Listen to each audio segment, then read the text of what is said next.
Since the reveal of Shadowlands, I have been most excited for one specific feature.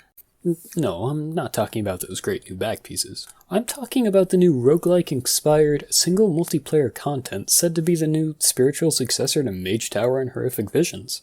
Now, I'm a really big fan of roguelike games. Roguelike.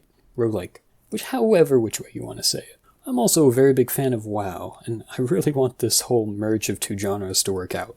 I feel like if this is done right, it could possibly be the most diverse and fun system ever added to WoW.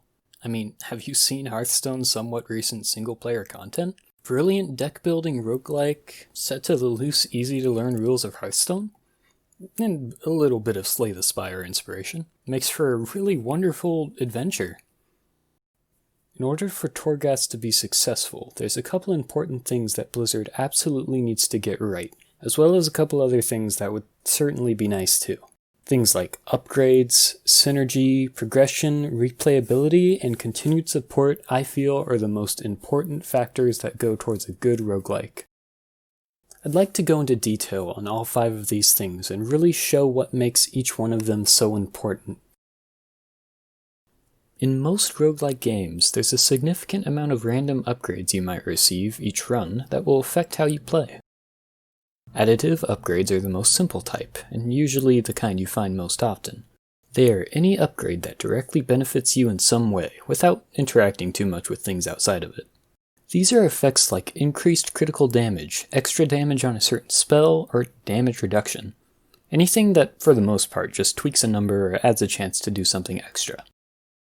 Additive upgrades are not ever necessarily bad, but they are usually just rather simple.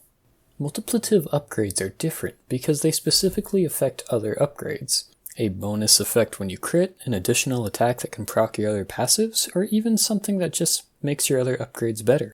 Multiplicative upgrades are unique due to how they can potentially synergize with other upgrades. Synergy is how 2 or more upgrades might interact with each other, creating something that is greater or lesser than its 2 ingredients. This is my favorite part about roguelike games, and the idea was brought into more popularity from the classic The Binding of Isaac, which is a perfect example of how upgrades should interact with one another. Laser eyes? Great! Triple shot? Awesome! Tracking shots? There's almost no upgrades in this game that you can't combine. And if you have enough of them, you can hardly even see the screen.